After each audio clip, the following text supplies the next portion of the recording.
Hello. Hi, Jenny. How are you? Hi, good. How are you? Doing well, doing well. We're just trying to set up over here. Perfect. Well, take your time. Let me know when you're ready, and I can give you a few walkthrough instructions. Okay. Are we coming through okay? Yep, I can hear you.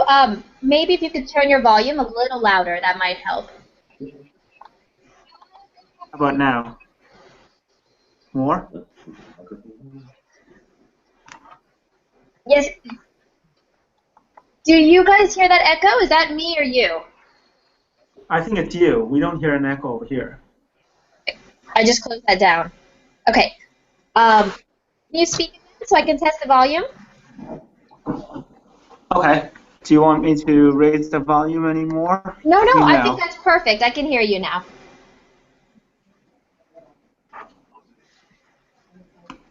That's great.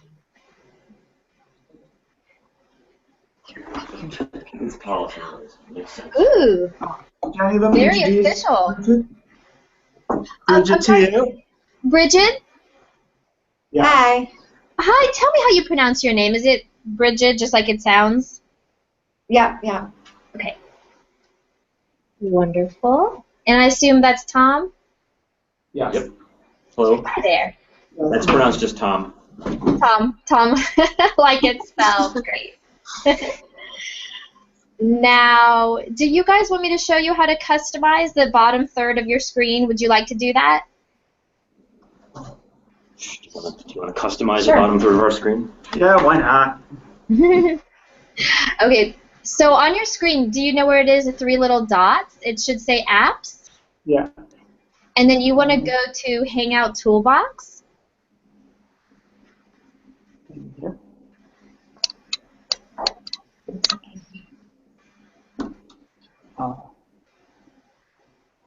So should I do add apps? Yep, add apps and then Hangout Toolbox.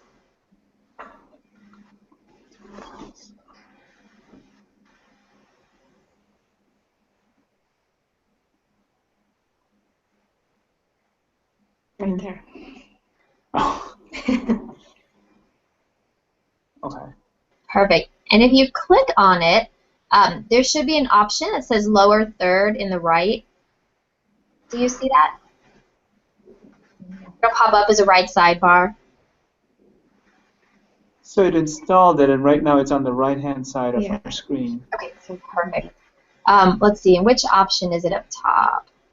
Kind of click around, but there should be something that says lower third. I think it's a little person icon. Ah, there it is. Yep. Ooh, nice.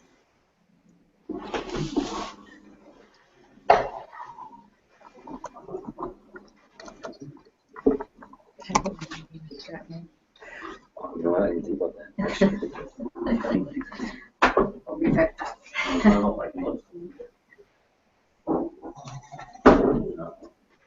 Cool. This is fun. It is fun. Parin,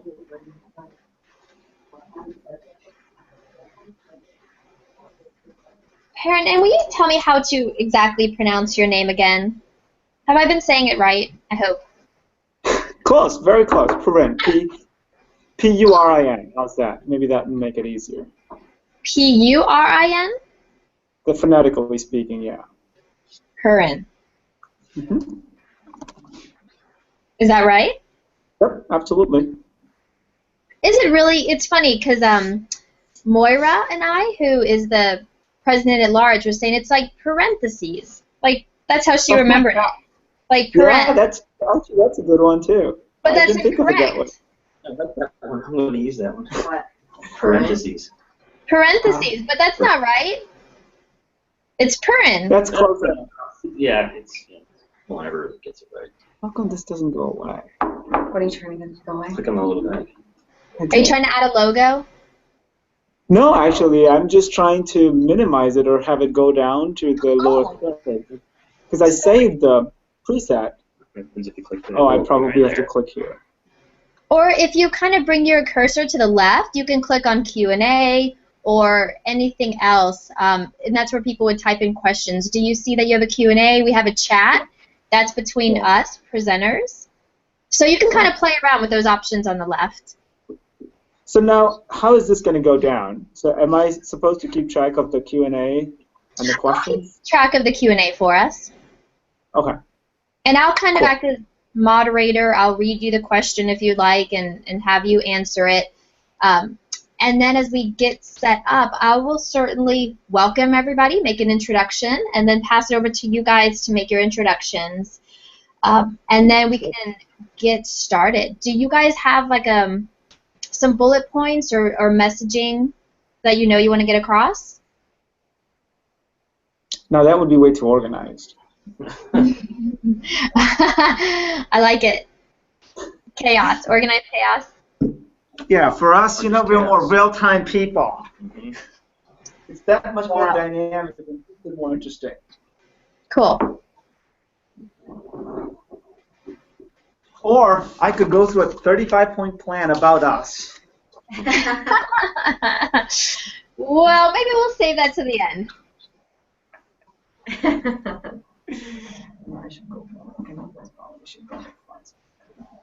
We're all there. Yeah. Yes. All right.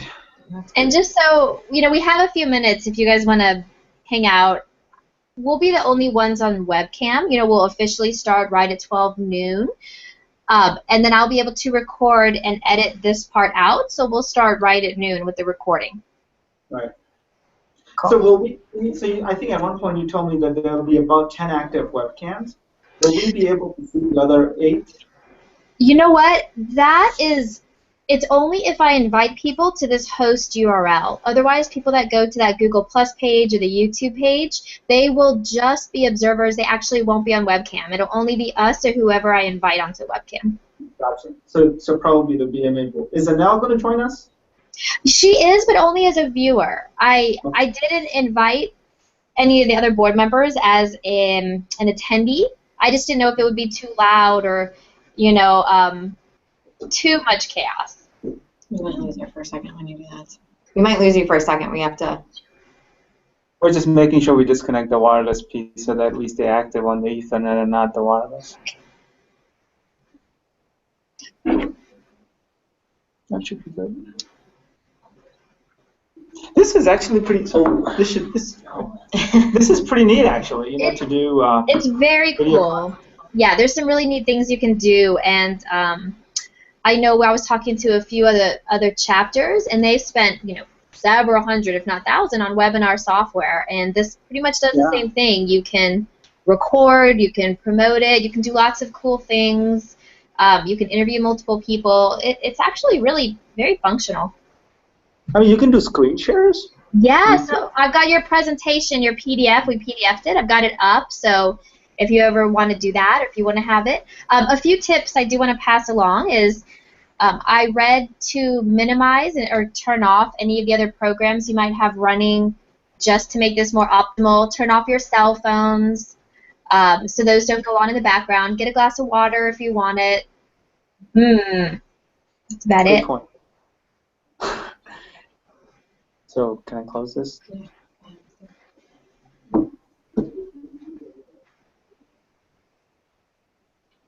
Close that. You can close that. I thought.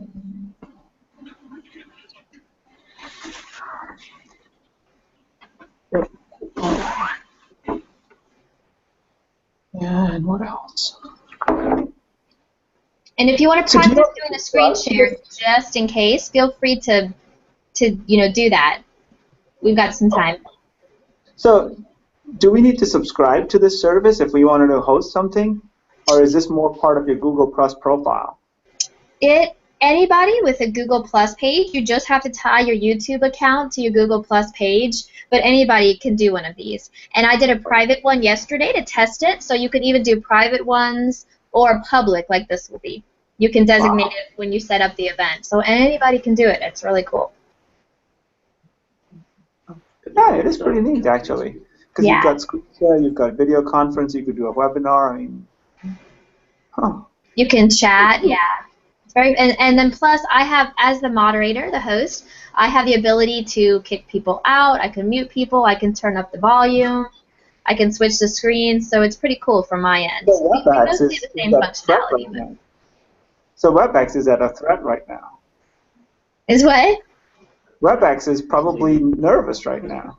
Well, you know, Hangouts have been out for a while. It's just they're kind of new. I got the idea that some people they weren't exactly sure where to go to watch this and how to view it. So we'll see. But regardless, we have the video. We could send out the recording just like a webinar. We'll get more people on board. Oh, this is neat. Fancy. Count on you for all the latest stuff. Yeah. You know, what's interesting, though, is that until I opened it and started the broadcast, I didn't have the URL to send you, which is why I said hold off until right before. I'll send you the link. So the live link for us presenters isn't available until I actually opened up the broadcast and started it. So that's just an FYI to know. Gotcha. Yeah. So we should probably keep our Outlook open. But if you all do want to do this, I have a very handy checklist now. We did lots of research into this, so I've got lots of screenshots and a checklist. Oh, would you be so kind to share it? Oh, I definitely will. Let me make a note of that. She's at the top of your head, like the I know. neck up. It's all just there because you're feeling down.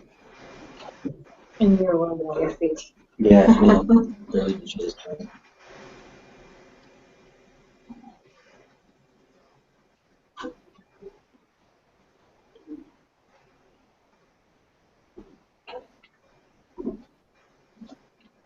How long have the three of you been working together? It's with StratMarketing now about 2 years, but we've worked together previous for 7 or 8, 10 years. Depending on which two of us you're talking about. Nice. Now, Tom, I can kind of see half of you in the screen. I don't know if it's going to cut off. That was done intentionally. Oh. Okay. There's no white space. Are you sure you guys don't want to write a message on the whiteboard behind you? You could, like, hey, write a little blurb. I wrote marketing automation rocks, but because I wrote it in green, you can't see it. It's pretty sad. I didn't think ahead with my marker color choice. Sad. You're fine. Do you want to write something on the one? Are Actually, you the gonna write? whiteboard is a bit crooked. I wish I could wrote this down. We should probably move the lamp up a little bit so that you're kind of centered to the whiteboard. And if anybody is watching and listening right now, we're going to get started in just a few minutes, right at 12 o'clock noon, with our Continue the Conversation marketing series. Okay. You can say hi to anybody out there, guys. Hello. Hi.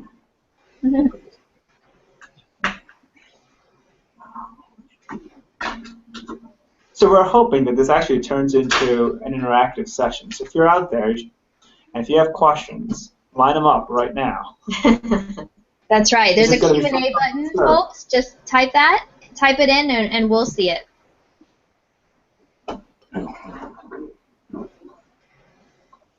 I love that the three of you guys are there on the screen. I feel like I'm getting interrogated one way. This is great. I feel the same way. Love it. All right, so we have just a few more minutes left, and then we'll get started. And currently, I do have this planned for 30 minutes. We'll see how it goes, but we'll kind of plan on that. Cool. Perfect.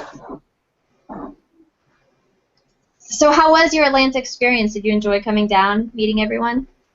I did, and I had a pleasant surprise. The traffic was not as bad as I had heard. It was pretty moving, so that was pretty good. I've always liked Atlanta, but I've never been outside downtown Atlanta.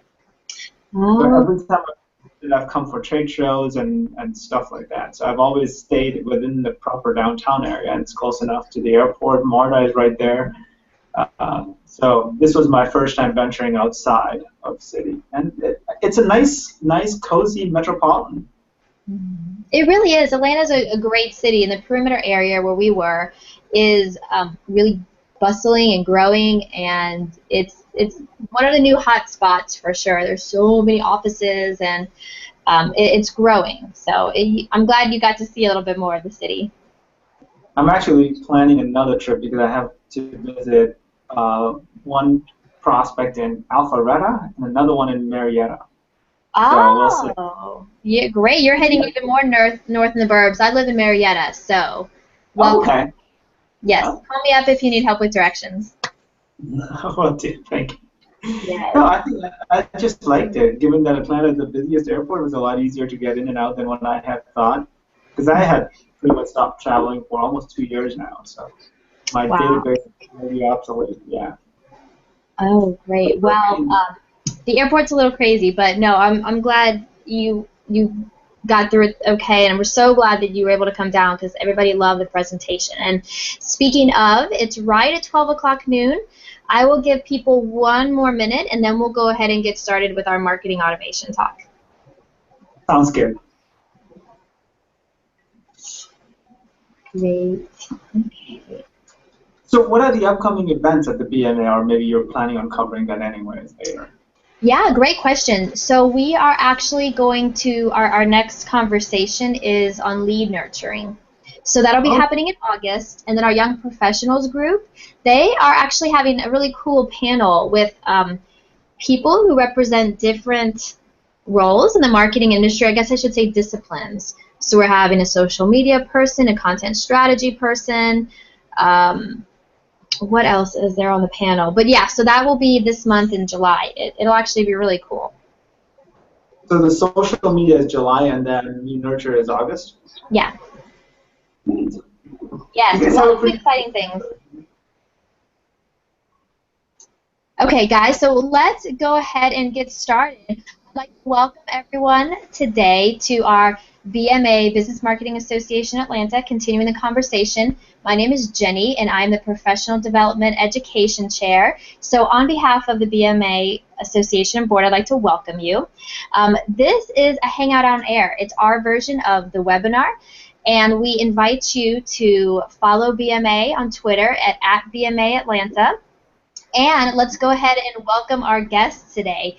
So we are going to be talking about marketing automation, and we are thrilled to have the StratMarketing team with Parin Mody and his team, Tom and Bridget. So I'd love to turn it over and have you guys give your 60-second, your elevator pitch. Love to know a little bit about who you guys are at a company and individually. Absolutely. So I'll take the first lead on that. First of all, thank you very much for this opportunity and the opportunity to talk to you in person, I believe, a couple of weeks ago. It was a very pleasant experience, and appreciate that opportunity. From our perspective, for those of us that didn't get a chance to visit us, we're a demand generation group. We're a very passionate group of performance marketers that use technology to its fullest to help reduce sales cycles and at the same time help quantify our contributions to corporate. So that's what we do for a living, that's what we live for, that's what we try to accomplish with every project we take on. With that, either one of you want to go next in terms of what you do? Sure. My name is Tom Torello, and my role here at StratMarketing is more on the marketing operations side, so it's on the technology side. So in a nutshell, it is either helping a client implement a marketing automation platform or even choose which is the best marketing automation platform for them, implementing that marketing automation platform, possibly integrating it with existing CRM systems or other systems, or optimizing their marketing automation platform. If they may have one already, but they're not using it to its fullest. So that's sort of my role here. And I am Bridget Johnson. I am on the client solutions side for StratMarketing Group. I work with clients on the strategy, formulating what is the right content to be sending, what channels are the right channels to be using for that content, and working with the client on the collateral that they already have and what needs to be built up and strengthened within their marketing arsenal. Awesome. So from our perspective, I think when I was there, we in a short amount of time, we covered a lot of topics, and a lot of operates at a 50,000-foot view. And this is a great idea, Jenny, to have more of a specific discussion. So I figured that since we all have the leverage of internet, why not actually bring in experts? I figured it may be a good idea for us to bring in people like Tom and Bridget, who are on the front lines, who actually do the implementation, so that they can actually tell them their life experiences and learnings. And we can go into as much detail as somebody would like. Yep, I love that. And there were certainly a lot of questions. I think at the June luncheon, which is what I'm referring to for everybody who's here on this hangout that either wasn't at the luncheon or not here in Atlanta, but it was very popular, and everybody, I know we were pressed on time, and I know you had lots of questions. I think even when I was leaving, people were still talking to you. So I know that there's a lot of interest, and when I was just talking to people and asking them how they liked it, which everybody loved it, for your info, a lot of people said they were getting ready to dabble in it, and they were in the very initial stages. So I do have a quick question, because one of the things that stuck out to me was, I believe one of the questions was, what platform would you recommend for a small business?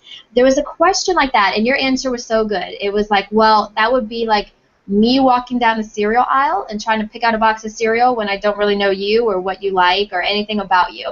I love that analogy, but do you guys get that question a lot, where you just want people that want to get to it right away and know the best system for them? Or what do you do when people are just dabbling in it, or they're in the very initial stages of figuring this out?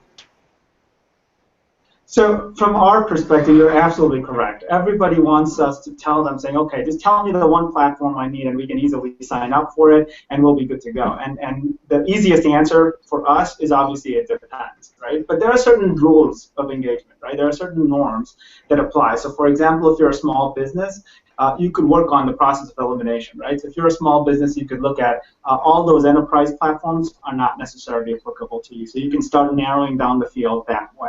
The other thing is you could also start narrowing down, saying how much budget you have to spend. Or you could start looking at saying, what is it that I want to do? Do I want to just focus on email marketing and website tracking? And if those are the two things I want to do, maybe those are the kinds of platforms that I look at. So there are platforms right now that have been categorized as small business, targeting small businesses or enterprises, but within those, each of them have their strengths as well. So if you know, that the trick here is to know what you want. The trick here is to know what is it that you want to accomplish. And I think if you have a clear vision of that, the answer is fairly straightforward. Okay, great. And I wanted to chime in really quickly because I think you guys have a fan. Do you know Selena? Selena Ragg? She's chiming in and saying thank you guys. On the Q&A. So certainly I encourage anyone who's on this, if you want to come and say hi, jot a note down in the Q&A, or certainly ask a question and we'll get to it. So we really want to keep this interactive. So thank you, Selena. So that was a really great description, and certainly I'd love to throw it back to you, but I did have another quick question I wanted to add, because another thing that even getting people out to the BMA, to the luncheons, what most people say is everybody wants to get out. They want to do new things, but they are just so busy. And I feel like that's all marketers across the board, where they have so much on their plate. So, you know, when marketers come to you guys, or whoever at an organization is coming to you and approaching you and ready to add this, are they kind of very hesitant, thinking that this is going to add more to their plates, or do people come to you and they're like, yes, we need this, this is going to make my life so much easier? Can you tell me a little bit about the mentality people have and the situation they're in when they approach you? Yeah, so I'll take this first, and you guys can add as we go along. But generally, we see three kinds of marketers.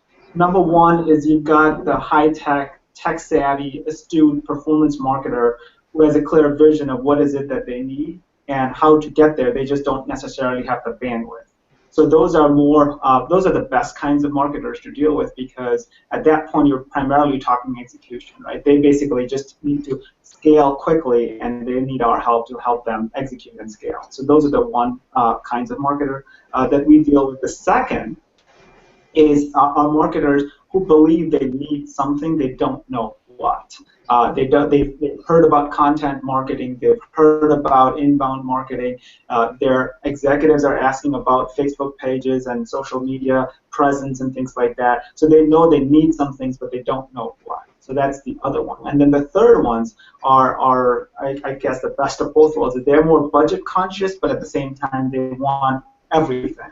So they don't really want to spend any money, but at the same time, they want all the functionality and flexibility that a platform offers because, again, it comes down to that they don't necessarily have a good grasp of what is it that they need in the next 6 months and what is it that they think they will need in the next 1 or 2 years.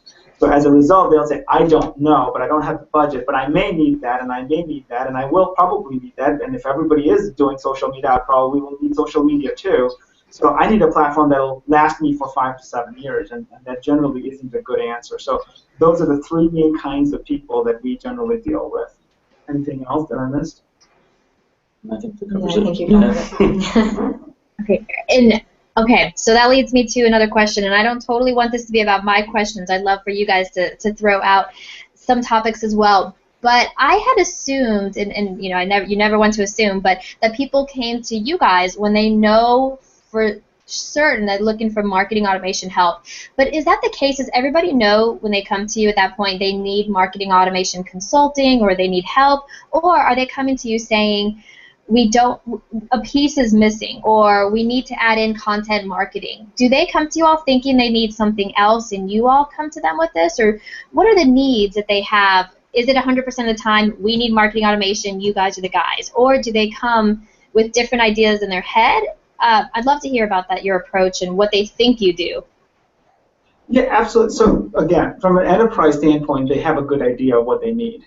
So at that point, they're looking to see, okay, we need an automation platform because we need to quantify these things. The other thing is at an enterprise level, they also have multiple initiatives happening in parallel, so it's harder for them to keep track of each one, and on top of them, that to actually thread all of those into one initiative to say, I needed to do a brand awareness campaign, I went through social, I went through email, I went through direct mail, and overall, compounded, this is the effect that it gave me, right? So on the enterprise side, we've got those kinds of customers. But then on the smaller enterprise, small business side of things, most of them don't necessarily know, and I think they shy away because they don't believe that they have the bandwidth to do marketing automation because they believe it's going to add more work, they believe it's actually going to add more costs, and they are more budget sensitive. So what they don't realize is that actually, given the SaaS technology out there, the incremental cost is negligible, but the benefit far outweighs the thing. So until we sit down and have a conversation, sometimes to say,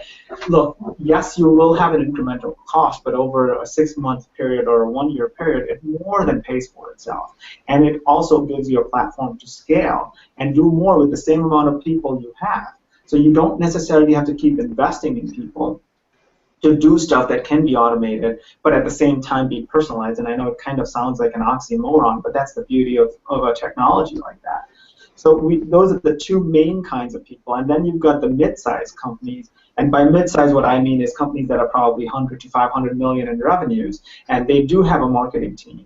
And sometimes the marketing team feels threatened that the automation platform is there to replace their jobs. And in reality, it is actually supposed to complement what they do and help them do it better so they can actually go to their executives and actually have quantified results to say, look, we're a 4-people team, but look all the things that we can accomplish and look at the results we brought together, right? So that is one misconception that we generally deal with in the mid-sized companies. Okay, awesome. So I'd love to throw it out there to you guys to talk about what you're seeing these days, what takeaways do you want people to know, what should they do when they're, again, I talked to so many people at the actual luncheon when you came and spoke to us in June, and they were getting ready to get ready, you know, starting to think about marketing automation. So I'd love to hear just, you know, from your perspectives, what do people need to know, what are the takeaways, what are the biggest mistakes that they could make at this stage? Love to hear that. I think one of the biggest mistakes would be just getting a marketing automation platform because you think you have to have a marketing automation platform. You know, it's a big buzzword right now and everybody's doing it, but you really need to have a plan before you decide on a marketing automation platform. Like Parin had said earlier, you need to know what you need, what you want to do with the platform now and what you want to do in the future. Have some sort of idea so you can choose the right platform for yourself and build on it throughout time. And the other misconception, I think, is that you're going to get a marketing automation platform and you're going to implement it and everything is going to be automated and turnkey right away. You have to realize that you have to build your own processes. You have learnings involved that need to take place before you can build everything out. So you move slowly and learn things from it and build it out as time goes on. Yeah, I think we try to preach patience because everyone wants something right away. And with marketing automation, it isn't something that they expect that if we're going to start paying for it on day one, they should start seeing a return for it on day two. And typically it's a 6 month, maybe a 12-month process. So you have to kind of think big picture and not expect things to be, as Bridget said, turnkey right away. When you first turn it on, it's just going to start, doing everything for you. It's not like that. And Tom, can you repeat that? You said how long is generally the process? Did you say 10 months? It can be from 6 to 12, and it's different for everyone, but I think that's usually about the average. So it's certainly within the first 6 months, you're not going to see huge gains. You'll start to see things as time goes on, but it takes a little while to sort of build up the data to do the analytics that then require the tweaks that you're going to start seeing. Okay, so I guess you guys were saying this is not, you put up a new Facebook page. This is not instant gratification in our day and age of wanting results immediately. So a lot of education goes into telling people, especially the management, it's going to take 6 to 12 months. Is that a big surprise for people? It absolutely is, but that's actually a very, very critical point, and we see 90% of the people we talk to miss out on that. From my perspective, a marketing automation platform is a communication platform, it's a quantification platform, it's an analytic platform, but it is just as much for internal constituencies as it is for your external target segments. And majority of the customers we talk to, they all have great ideas to say, oh, we want to do segmentation and we want to do personalized email campaigns and we want to track this and we want to analyze that, but they seldom use the platform and its functionality to automate communication internally to IT, to sales, to CXOs, to say, look, here's the expectation. We're going to start today. It's going to take us 2 months because we need to be interoperable with Salesforce.com. We need to create a single customer or a single prospect view. It's going to give us these things, and then we're going to use these pieces of data to do these other things, to create more targeted campaigns, to help us segment better, to help us create more resonating messages. So I think to your point, Jenny, I think it is very critical for people to communicate internally and set appropriate expectations, and then to communicate on a consistent basis to see how you measure up on those expectations. Because to Tom's point is every 3 or 6 months, if you start seeing progress to say this is what the milestones look like, and here's how marketing is delivering on those milestones, you'll have them on board. And it's very critical to have those people on board, right? Marketing can sit here and generate sales-ready leads all the time, but if sales doesn't give them feedback, the quality of leads are rarely going to improve. So it is more of a team effort. It's about group decision-making, and it's not just marketing's responsibility to generate leads and sales' responsibility to close. Gotcha. Okay, great. So another thing, I was talking at the luncheon to a woman who had a marketing automation platform, and she said one thing that really surprised them was the amount of content they needed. She said that the platform can do such amazing things, but if you don't already have all of those emails written, if you don't have your customers segmented already, if you need to do all that, then you just do need to understand you have a lot of work on your plate. So can you talk to some of these homework type things that customers need to have in place? I mean, do they need to have a copywriter handy? Do they need to have their branding and messaging down? Can you talk about some of these checklist items that companies should know that they need to come to the table with to help things go quicker? Yeah, I'll get going, and again, you guys can add in as we go. But the trick here is to understand the sales process, right? So it's not that I personally don't advocate customers to have all the emails generated, all the content developed, because you need to understand what works and what doesn't work. Just because I believe that this particular piece of content is applicable to my product and services does not necessarily mean that my prospect is going to have that same perceived value. So to me, I would make sure that I'm walking lockstep with sales to say, Mr. Salesperson, if you are meeting a prospect at a networking session, what's the first things you say? What's your elevator pitch? then how do you progress that conversation from qualification to proposal to helping them evaluate different options and then helping them select the right option for themselves? And once you have a good understanding of that, the next piece is looking externally to say, where are these prospects going to get their information? What kind of information are they even looking for? Because one thing that we tend to do is we tend to start pushing our products. We tend to start pushing our benefits, right? So it's all about what is it that our conversation can do to make the prospect's life easier. So we need to make sure we chart a drawing board, so to speak, that almost has a conversation with a prospect to say, this is the conversation I want to have because this conversation is going to benefit this prospect in this way. It's going to make their life easier in this way. And I think that storyboard is something that you go as a blueprint, you use as a blueprint, but then you start developing content as you go along. Because if, let's say, your storyboard consists of 5 email campaigns or 7 email campaigns with different positionings across to help them move along the sales cycle, at that point, if you don't get anybody to respond to your second or your third email, your work that you put in for the next 5 emails is sort of moot because nobody's going to look at how your product compares to your competitors' products if they're not even interested in looking at your product, right? So I think the trick here is to have a perspective of the segmentation you want to do, the persona you want to develop, but at the same time have an idea of what conversation you want to have, but test it as you go along before you go all out and create 10 white papers for thought leadership and 15 case studies for success stories and things like that. So I think you want to make sure, and this is where the agile approach comes in, and it is very handy. And yes, it puts us on our toes because we certainly don't want to keep a prospect waiting to hear from us for 2 months out. We probably want to make sure we talk to them on a regular basis, but it's important to also know what do we want to say to them. And you want to test to say that if we're saying something, are they hearing that? Or are they hearing something totally different? Anything else? And the where is important too. You know, what types of communication does your audience, what resonates with your audience? Is it social? Is it email? Is it direct mail even? You know, where are they consuming this information? Because you could put together great information that would resonate with them, but you're not putting it in the right places too. So that all has to be tested as well. I mean, one thing that I have learned is anybody that walks in and says, I know exactly what you need to do, and I know I can make it happen in 2 months, is either a genius that should write a book or just wants your business or your money. I mean, to me, marketing is trial and error, and that number of trials and errors can be reduced depending on how much industry background you have, depending on how well you know your prospects, how well you as a marketing team knows your current customers and the DNA of your customers to see who your sweet spot is and where they are.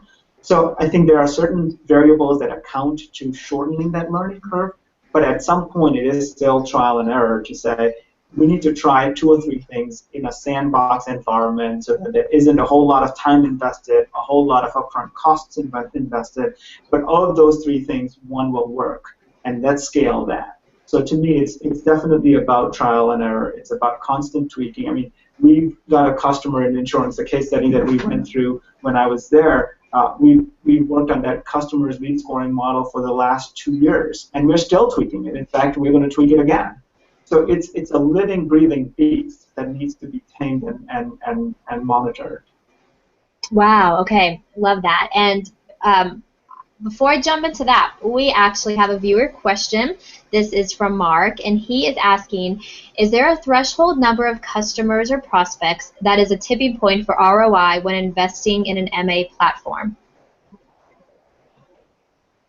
The easiest answer is it depends. But I think from my perspective, an automation platform has 2 purposes. One is the retention side of things, the cross-sell, the upsell, the renewals and things like that. And on the other side, it's about acquisition.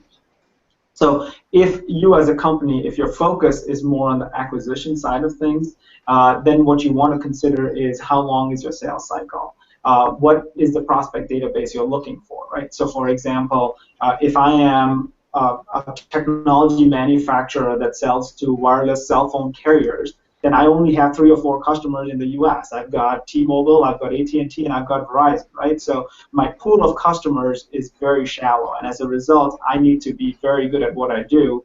Otherwise, there aren't that many fish in the pond. So to me, from my perspective on the acquisition side, you need to look at what does your market size and market potential look like? What does your average sales cycle look like? And given those two, what does your brand represent and how aware are people of your product and services? And I think that will tell you if you're on the lower end where you are a new entrant, for example, and you have a prospect pool of, say, 10, 15,000 prospects, then your tipping point is probably about 3 to 5 months. The other thing is also your costs, right? It depends on how many people are on the team and what are the expectations in terms of the timeline. Are you supposed to show an ROI in 1 or 2 months? You can, and I think that's where we also see a lot of customers that come to us saying, we have to deliver in the next 2 months. We don't really have the time to learn. We don't really have the time to develop our processes. We want you, Mr. Marketing Services Company guy, to tell us what are the best processes for us, help us execute it so we can show results. Now, going back to the other half of the equation is if you're looking at retention or cross-sell, upsell, that's where an automation platform can give you the biggest bang for your buck in the short term. Because this is where your customers already know you. You don't necessarily have to prove yourself. I mean, if your product is good enough, it kind of speaks for itself.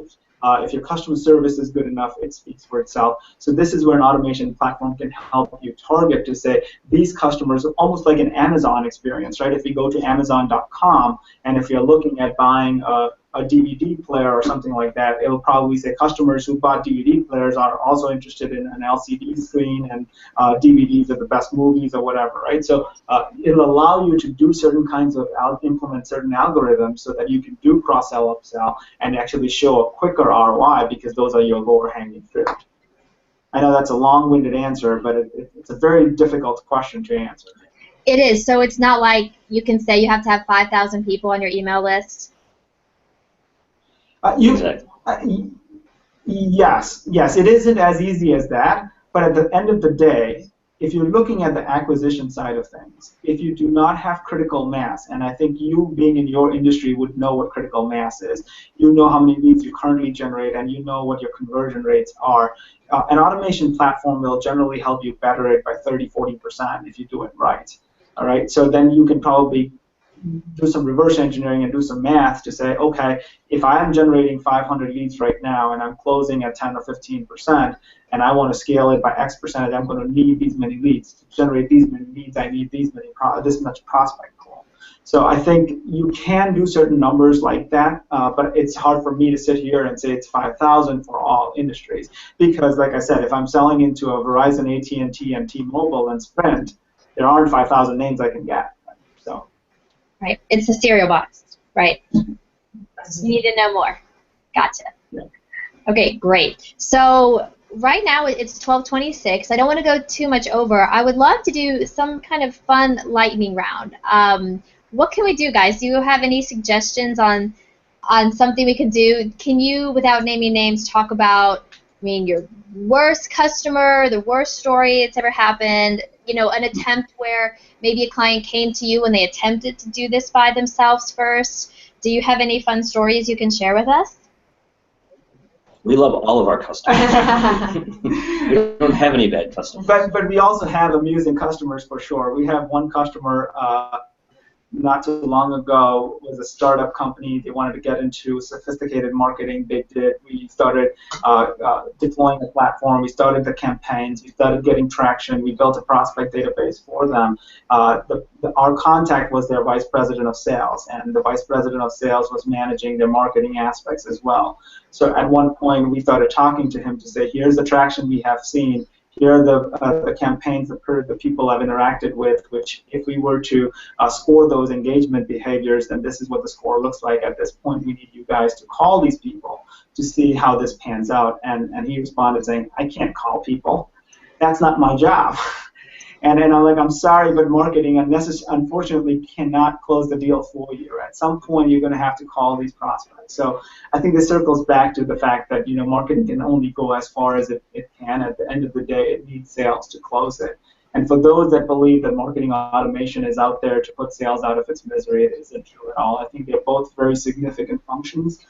It's just that they're both more prominent now than one being more. Well, that's the age-old argument. It's, if I'm in sales, marketing isn't providing me the right leads. If I'm in marketing, I'm providing you the leads. You're not closing on those leads. And marketing automation sort of takes out that gray area. It's not to say that either one of them is right or wrong, but marketing may show you, or marketing automation may show you which one is a little more accurate in that argument. So. With the data, right? Because everything with marketing automation is, you can see everything right then and there, right, and make very insightful decisions. If you implement it right, yeah. Yeah. Gotcha. So you said, okay, implement it right. I don't know if this is the last question, but maybe. I know we're winding down here, but tell me a little bit more specifically what you guys do, because what I envision are that sometimes companies can go and they can talk with their providers directly and choose a platform and just get it up themselves. So can you tell me what you guys come in and do? Because I envision you guys are with them not only through the implementation, but like you said, to help them come up with the content, to help them carry it out over 12 months or years plus. You stay on forever just helping your customer optimize it depending on the resources. But can you tell me a little bit about when people come to you, what the pain points are versus going to just a solutions provider directly? Yep. So we're definitely not resellers of marketing automation platforms. We have absolutely no affiliation whatsoever with any marketing automation platform vendor out there. From our philosophy standpoint, it's a conflict of interest. Our beliefs and our interests are aligned with our clients. So the number one pain point that a client comes to us with is we need help. We only have 3 people, we only have 15 people, and we need to do X amount of thing in Y amount of time. We need an automation platform. Can you help us figure out which ones we need and why is that one the best for us? So number one is we help customers identify options for their current need and future needs, and then we'll help them justify it to their upper management to make sure they can garner funding. Once that piece is done, the next piece is implementation and execution. So that implementation and execution piece has 2 aspects to it: operations, strategy. So from an operations standpoint, it's about deployment to say, we're going to go with Eloqua or Marketo or Acton or HubSpot. So here's what it's going to take for us to implement it. We need these things from IT. We'll work with IT to make sure certain things are configured appropriately on the strategy side. In parallel, we'll iron out the current processes to say, okay, how does marketing deal with sales? So we'll help them help marketing and sales come to almost like a service level agreement to say that if marketing generates a lead, here are the qualification criteria for a salesperson to check mark before sales accepts those leads. So that process is one thing, and that has helped us reduce sales cycles at most of our clients. Right? So that's number 2. And the third aspect is we'll help our clients just train them on running the platform and then walk away, or we'll be the drivers of the platform for them on a consistent basis. So they'll come to us to say, can you help us on the strategy aspect to come up with a content strategy to say, I've got 4 segments I'm going after. How should I have my content lined up? How should I score their engagement? So what does that lead scoring model look like? How do I integrate with my sales team so I know I can quantify that our sales cycle has gone down by 10% or 15% or 30%? So those are the kinds of questions we help answer. And I think to Parin's point earlier, though, sometimes we start at the point where the client already has a marketing automation platform, but they're not using it to its full capabilities. They're using it maybe as a glorified email platform, and we take it that next level and put together the strategy and implementation to really use it to its full capabilities. Gotcha. So consulting / training / project management, does that sound about right? Yep. We should have you do our copies. Awesome. Okay, well, guys, any last takeaways you want to leave the audience with? I will. Unfortunately, I don't have that cartoon to show, but I'll just verbalize it and do the best I can. You can act it out for us. Oh, I'm sorry? You could act it out for us. Like charades. I know. But it's about, think of marketing as a function where if you're at war, if you're in a battle, you're the army general, and you're walking out with a stick to fight for your own rights or what have you in your organization, and you have another person who's a sales guy who's coming to you with the latest technology of all the possible weapons you can, but you turn them away because you don't really have time because you have the stick to fight with. So don't try to fight technology. It is there to help and not hinder. So accept it for what it is, and if there are skill gaps within your team, that's okay. Getting the learning curve or getting past the learning curve is not that hard. It's okay for you to go with the more rudimentary automation platform, prove it out, and then move to a more sophisticated version, right? You don't necessarily have to go to a Cadillac or a Lexus on day one. You can work your way through it. So the last piece I would say is it would be very beneficial, and it will probably change the paradigm within your organization if you embrace marketing automation. Love it. Okay, and tell people where they can find you. StratMG.com, StratMG.com, or at mparin on Twitter, M P as in Peter, ARIN. Okay, and wonderful. Again, I know we're running out of time. If anybody has any questions, please feel free to reach out. We're more than happy to, quote unquote, steal your words, continue the conversation. Love it, love it. Well, we would love for people to reach out to you for any needs they have. Thank you so much, Parin, Bridget, Tom. Thank you very much for your time. For anybody out there, tweet to us. We're at BMA Atlanta, and we so look forward to talking with everybody. And thank you guys so much again for your time. Hope you have a wonderful rest of the day. Thank you. Thank you. Have a good one. Thanks. Bye-bye.